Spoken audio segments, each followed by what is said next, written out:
Good morning, students.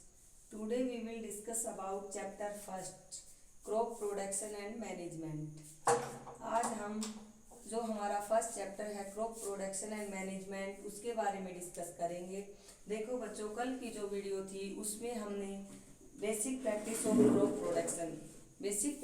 Crop production में क्या था कि कौन कौन से स्टेप इन्वॉल्व होते हैं, उसमें जो 7 स्टेप थे वहाँ तक हमने स्टडी किया था। ठीक है, 7 स्टेप में जो हमारा 7 स्टेप था वो क्या था कि हम क्या करते हैं कि जो हमारी क्रॉप है उसको किससे, बर्ड से, एनिमल से प्रोटेक्ट करते हैं। ठीक है, आज हमारा एट्थ जो टॉपिक है, 8th जो पॉइंट है, ठीक है, उससे लेकर के ही हम शुरुआत करते हैं। क्या है? Harvesting and threshing. Harvesting and threshing. देखो बच्चों, जो हार्वेस्टिंग एंड थ्रेसिंग है, इससे पहले क्या है, अगर आपने वीडियो नहीं देखा है, बुक में से नहीं पढ़ा है, तो इससे पहले का आपको समझ में नहीं आएगा, क्योंकि हार्वेस्टिंग और थ्रेसिंग जो हमने शुरू किया है उससे पहले 7 स्टेप इन्वॉल्व हो चुके हैं क्रॉप प्रोडक्शन में।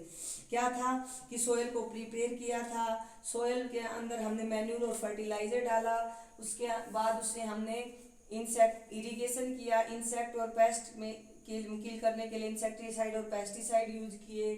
ठीक है, इसके बाद हमने क्या किया कि एनिमल से प्रोटेक्ट किया। अब हम क्या करेंगे कि हमारी जो क्रॉप है वो क्या हो गई है, कटिंग के लिए। हार्वेस्टिंग का मतलब होता है कट करना, क्रॉप को काटना, उसके लिए रेडी हो गई है। अब हम उसको क्या करते हैं कि खेत में से काट लेते हैं। जैसे कि आपने अभी देखा होगा, क्या गेहूं शुरुआत में क्या किया, आपके पेरेंट्स ने बोए खेत में, फिर क्या किया है, उनको पानी दिया, खेत में क्या डाला, फर्टिलाइजर डाला, और अब क्या हुआ, उनको काट दिया है। तो हार्वेस्टिंग एंड थ्रेसिंग। हार्वेस्टिंग क्या होता है कि the process of cutting and gathering of matured crop in term as harvesting. कि जो मेच्योर क्रॉप है उसको कट करना और स्टोर करना क्या कहलाता है, हार्वेस्टिंग। ठीक है, हार्वेस्टिंग है वो कैसे किया जाता है, या तो मशीन के द्वारा किया जाता है, कंबाइन मशीन के द्वारा, या सिकल मीन्स क्या होता है, दराती, उसके द्वारा हम क्या करते हैं, हार्वेस्टिंग करते हैं। ठीक है, हार्वेस्टिंग जब की जाती है क्रॉप की, तो उस दौरान क्या होना चाहिए कि हार्वेस्ट करते हैं जब क्रॉप को, तो उस दौरान क्रॉप है वो कैसी हो जाती है, गोल्डन कलर की हो जाती है। ठीक है, और सूख जाती है, और उसमें केवल कितने परसेंट, 40% ही मॉइस्चर रहना चाहिए।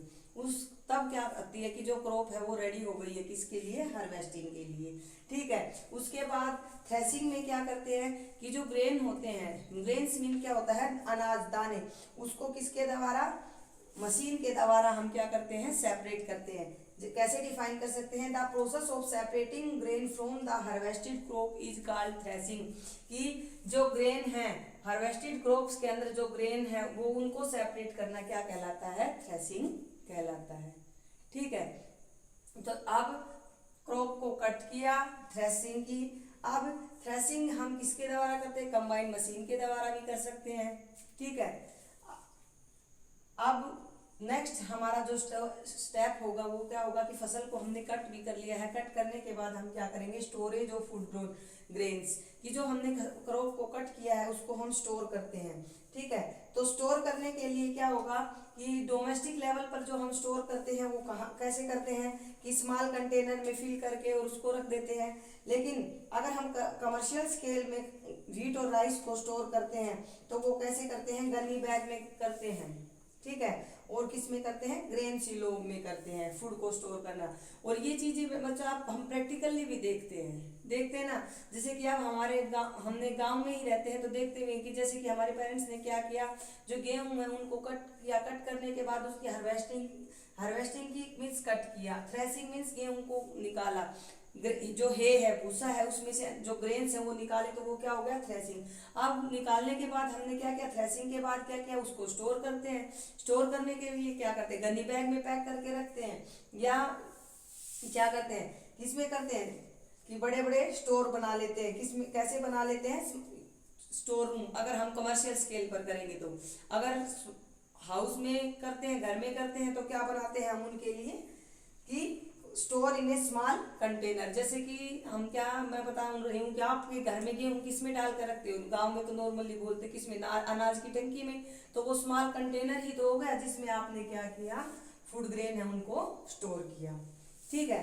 अब जो फूड ग्रेन को हमने स्टोर किया है उसमें भी क्या होता है कि टू टाइप से हम कर सकते हैं, कोल्ड स्टोरेज, एक क्या होता है buffer stock of food, cold storage और बफर स्टॉक ऑफ फूड। अब कोल्ड स्टोरेज में क्या होता है, देखो बच्चों, कोल्ड स्टोरेज में होता है कि टेम्परेचर को लो करना। जो प्रीशिएबल फूड होते हैं, प्रीशिएबल का मतलब क्या होता है कि जो जल्दी खराब होने वाले फूड हैं उनको हम टेम्परेचर को लो करके और उसमें फिर हम स्टोर करके रखते हैं। Low temperature slow down the growth, और जब टेम्परेचर को हमने कम कर दिया तो उससे क्या होगा कि जो बैक्टीरिया होते हैं, जो फंगस होते हैं, उनकी जो ग्रोथ है वो क्या हो जाती है, इनहिबिटेड हो जाती है, मीन्स रुक जाती है।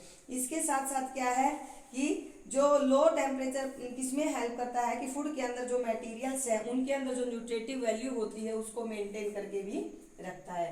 तो कोल्ड स्टोरेज में हम क्या करते हैं, टेम्परेचर को कम कर देते हैं जिससे कि जो फूड ग्रेन है वो या जो भी फूड है वो क्या होता है, खराब नहीं होता है। और बफर स्टॉक ऑफ फूड में क्या होता है, देखो बच्चों, कई बार क्या होता है कि जो क्रॉप है हमारी वो अच्छी नहीं होती, क्रॉप प्रोडक्शन है वो अच्छा नहीं होता है। क्यों नहीं होता है, क्योंकि कई बार तो क्या होता है कि पानी अवेलेबल नहीं हो पाता है, ठीक है, इरिगेशन प्रॉपरली नहीं होती है क्रॉप की। कई बार क्या होता है कि फ्लड, बाढ़ आ जाती है, इस वजह से जो प्रोडक्शन है क्रॉप का वो नहीं होता है। और इसी वजह से कि उस दौरान हम क्रॉप कहाँ से यूज करेंगे, फिर मीन्स जो ग्रेन्स हैं या जो अनाज है, जो फूड आइटम है वो हम कहाँ से ऑब्टेन करेंगे। तो इसी वजह से क्या किया जाता है कि जो फूड ग्रेन होता है उसको स्टोर करके रखा जाता है, ठीक है। उस स्टोर करने को हम क्या कहते हैं, बफर स्टॉक ऑफ फूड। क्या बोलेंगे, buffer stock of food. The whose receiver stock of food grain built government by purchasing food grain from the farmer is called buffer stock of food grain. Means हम यह कह सकते हैं कि जब emergency के दौरान फूड अवेलेबल करवाने के लिए सरकार, हमारी गवर्नमेंट है, वो क्या करती है कि फूड ग्रेन होता है उनको फार्मर से खरीद करके और स्टोर करके रख देती है। उसको हम क्या बोलते हैं, बफर स्टॉक ऑफ फूड। ये इमरजेंसी में उस फूड को फिर हम यूज करते हैं, ठीक है। उसके ये टॉपिक अब हमारा कंप्लीट हो गया है। कौन सा topic, basic practice of crop production. उसके बाद नेक्स्ट क्या है कि फूड्स फ्रॉम एनिमल सोर्स, कि जो फूड आइटम हम ईट करते हैं वो एनिमल से भी ऑब्टेन करते हैं। जैसे कि एनिमल से ऑब्टेन करते हैं, कहता है कि डेयरी में क्या है कि जो मिल्क प्रोडक्ट हैं सारे हमें एनिमल से ही मिलते हैं, है या नहीं है। जैसे कि काऊ है, बैफेलो है, क्या है, गोट है, उससे हमें क्या मिलता है, मिल्क मिलता है। और मिल्क से फिर हम क्या ऑब्टेन करते हैं, मिल्क प्रोडक्ट ऑब्टेन करते हैं।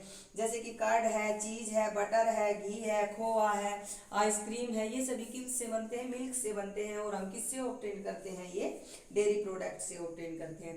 इसके साथ साथ आ जाता है बच्चों, डेयरी में एक नई डेफिनेशन आती है कि milching animal, MILCHING, milching animals. Milching animals हम किसको कहेंगे कि जो एनिमल्स हमें क्या देते हैं, मिल्क देते हैं, मिल्क प्रोड्यूस करते हैं, उनको हम क्या कहते हैं, milching animals. The animals which produce milk are called milching animals. जो हमें मिल्क प्रोड्यूस करते हैं उसको हम क्या बोलेंगे, मिल्चिंग एनिमल्स बोलेंगे, ठीक है। इसके अलावा नेक्स्ट हमारा क्या है, पोल्ट्री। पोल्ट्री में हम क्या करते हैं कि जो हैन है, चिकन है, डक है, इसको हम मीट ऑब्टेन करने के लिए या एग ऑब्टेन करने के लिए हम क्या करते हैं, इनकी रीडिंग करते हैं। रीडिंग मीन क्या होता है, इनको पालना। तो उसको हम क्या कहते हैं, rearing and breeding of poultry for egg and meat is called poultry farming. Poultry farming में तो क्या होगा कि जो डक है, हैन है, चिकन है, उसको हम क्या करते हैं, पालते हैं, ठीक है। और पोल्ट्री फार्मिंग में क्या होगा, रीडिंग एंड ब्रीडिंग, रीडिंग भी करते हैं और ब्रीडिंग भी कराते हैं।